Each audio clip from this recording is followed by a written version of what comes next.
Hello, divas, diamonds, and dolls. Welcome back to my YouTube channel, Femininity with Momma Gail. Today, let's have a little real talk. Let's talk about why change is a necessity. I want to talk about some of my experience with why we need to change.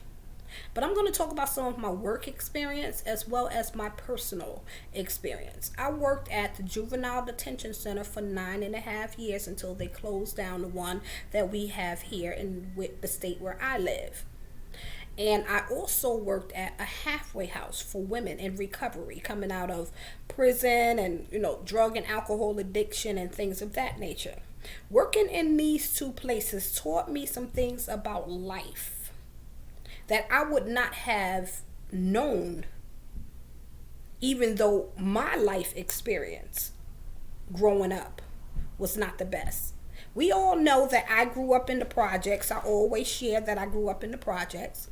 Growing up in the projects, I saw a lot of things go on, deaths go on, people jumping out of windows, people being pushed out of windows. I saw a lot of violence. I saw people shot. I saw people get jumped. I saw, and experienced a lot of things. Even me, myself, experienced a lot of trial and error because of my environment and the ways that I grew up. Now, don't get me wrong. I wouldn't take nothing from my experience growing up, because growing up in the hood, growing up in the projects taught me a lot about life. And we can't just have it all up here and be intellectual and not have street knowledge. Now that's all fine and well for you bougie up the scale, and I'm not making light of your upbringing, God bless you, but in the same token, there are some things that you need, some experiences that you need to have and to know before you point the finger and judge and say anything about anybody else who is less fortunate and does not have because of life experiences. Now, if you are not turned off by now by what I said, let me share with you some experience. When I worked at the Juvenile Detention Center, there were 5 brothers who were like revolving doors coming in and out of the Juvenile Detention Center. These 5 brothers, from the time that they turned 13 until about 21, they were coming back and forward into the Juvenile Detention Center. At the age of 18, they're not supposed to be back in the Juvenile Detention Center because they are now adults. But because they violate parole and it's a juvenile charge or things of that nature, they end up back in the Juvenile Detention Center instead of being in the county jail. But these 5 brothers had an uncle who was a pedophile. The uncle lived in the house with the brothers. This uncle, from the time they could remember, was molesting them, the boys in the family. He had no desire for the girls. But these young 5 brothers, each and every one of them, would be back and forward in the Juvenile Detention Center. When they made it into the Juvenile Detention Center, they could not have roommates because the same pain that was inflicted on them, what was done to them, they could not have roommates because they would do to their roommates what was done to them. All they knew was street violence, hustling, and being molested. So they bought that same behavior no matter where they were. Now these brothers, they grew up knowing nothing but rage and pain and knowing nothing but the environment that they grew up in.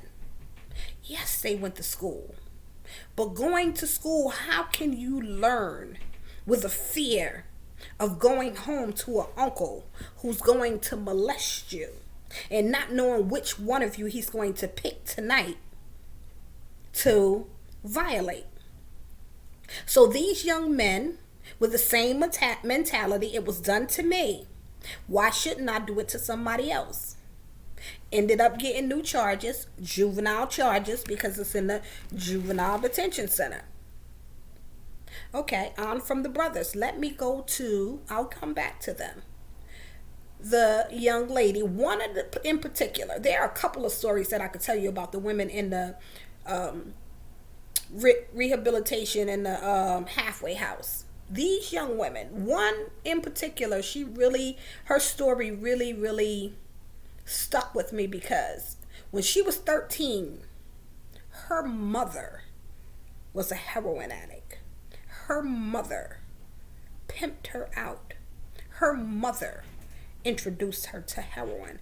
Her mother got her strung out, pimped her out, and got high with her. The young lady was now 22. From the time that she was 13 until 22, she had been straight out heroin addict. Go to school, the whole nine. Slept in class because her mother had her prostituting and partying at night. So she would sleep in school. Failed miserably. 22 years old. In the halfway house for women. When she shared her story with me, she shared that her mother was now clean. Because her mother was now clean and practicing the NA practices, changing people, places, and things, her daughter was one of the things that she had to change from out of her life. Even though she strung her daughter out, she pimped her daughter out, she prostituted her daughter to get drugs. Now that her daughter was still a functioning addict and she had to change people, places, and things, she did not want to be in her daughter's life. Now, mind you, her daughter was hurt because all her daughter knew was how to hook and crook and how to get drugs. So with the mom, her reaching out to her mom for help, and her mom is shutting the door and not telling her that she can't be associated with her because she jeopardizes her recovery. This young lady, her upbringing, her surrounding, her life was jacked up from 13 until 22. And it took her many tries to get clean before she actually got clean. And we'll come back to her. My life experience growing up in the projects was not a bed of roses.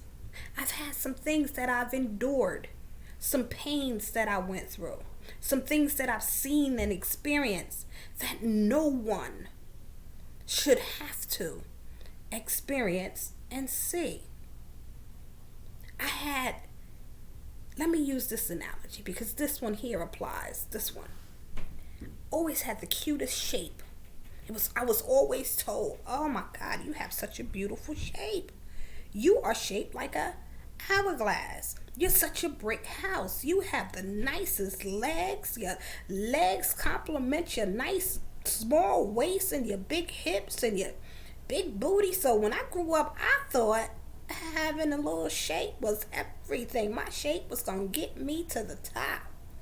It was going to get me to the top, all right, now that I know. But having a cute shape and all those compliments meant nothing because nobody was depositing anything in here, in my mind, in my intellect. Nobody was telling me how beautiful I was on the inside or from the inside. Nobody was pointing me or shooting me in a direction to take my beauty not only on the outside, but to invest in, read, learn, become something greater than my figure. I was always told, use what your mama gave you. Shape what your mama gave you. Girl, you got the cutest shape. If I had that shape, I would use that shape to get anything that I want. But nobody said to me, you can become something great.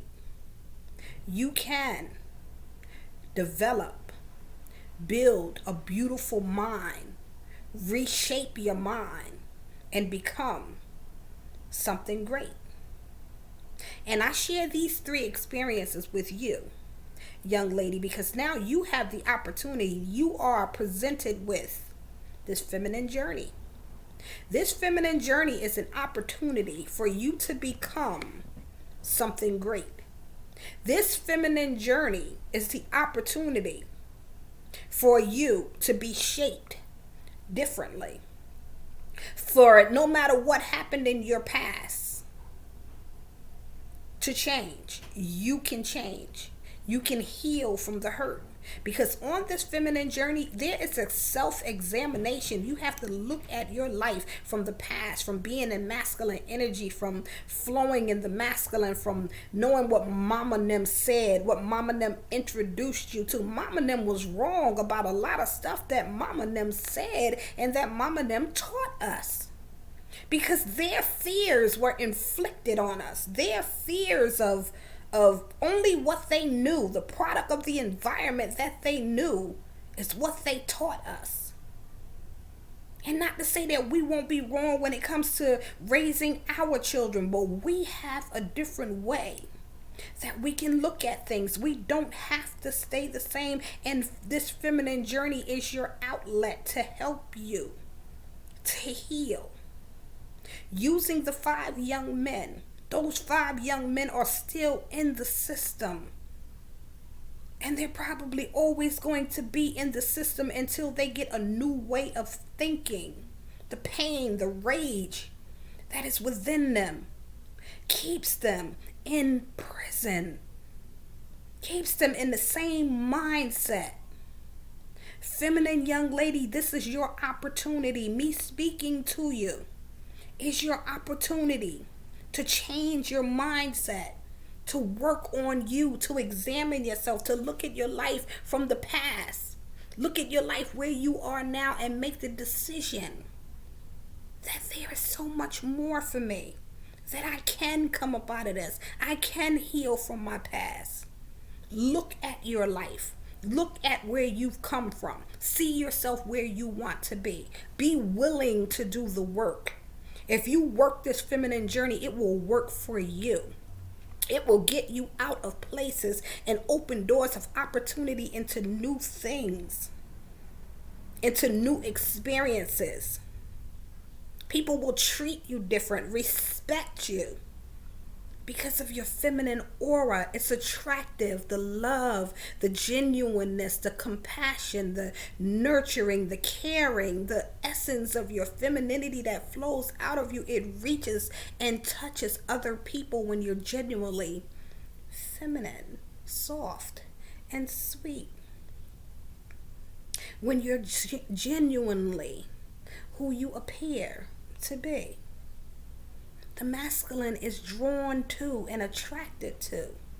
And you're not looking for some knight in shining armor to come on his white horse and rescue you. But what you are looking for is for you to really change, for you not to get something. For you to become something that you, someone that you are happy with. That you have a joy inside of you because you've decided to become and to change into this beautiful butterfly. The young lady that I told you about finally got clean. In her getting clean, it's only been about 3 years, but she's clean. 3 years is not a lot of time in recovery. Because there are triggers, there are things that could set her back and take her back to the place where she fought so hard to get out of.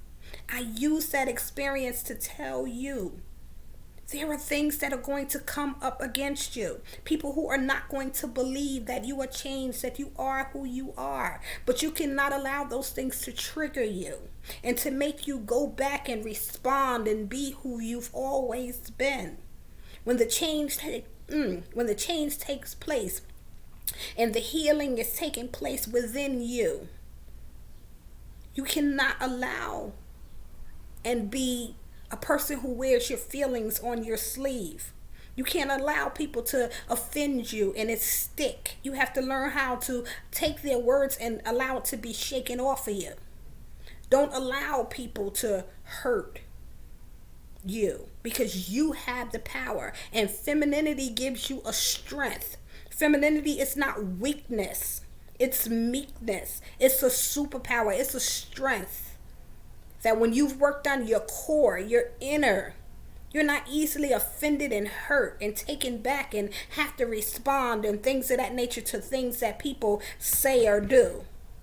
You are the beautiful being that you are, and you continue to be.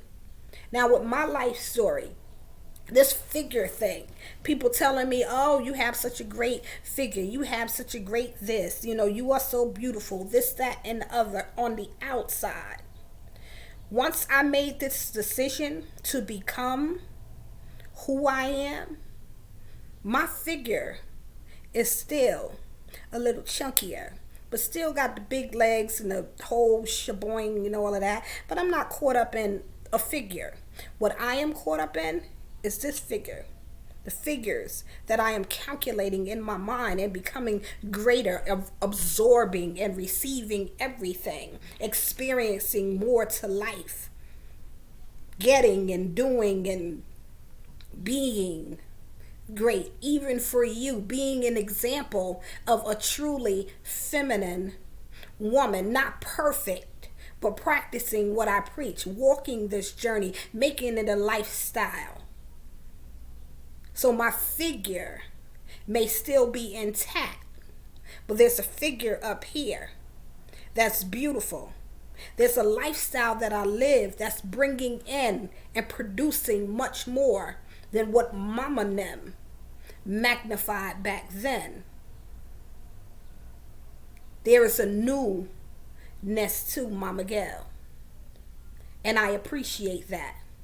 So I say to you, the change, the work must be done, not just in dressing up and being a girl, being feminine, being a female and being dressed like a girl.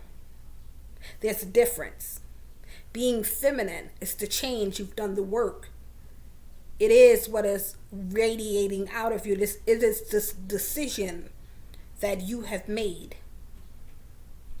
on a new path, a new journey, a new way of life, a new way of living, not responding to anything negative, but flowing in harmony, positivity, being nurturing and giving, being so attractive that other women see you and are attracted to the beauty from within, reflecting out of you. So it doesn't matter about how we grew up, the start that we had. It matters how we finish and how we develop and grow and become. Not being fake, not being phony, but actually doing the work. As hard as it is to forgive somebody who hurt you, as hard as it is to forget about and to re-examine the things that you were taught, that people said to you from the time when you were younger, your upbringing, that embedded theology and other ologies that are in you. You have to learn a new way and decide that this is who I am. This is who I have chosen to be. And I'm not going to respond and do things the way that I've always done them, or because Mama them do it this way. Be feminine, be soft and sweet. But most of all, sweetie, be you. Be true to you. This is Femininity with Momma Gail. Don't forget to like and subscribe to my YouTube channel. Have a blessed and prosperous day, divas, diamonds, and dolls.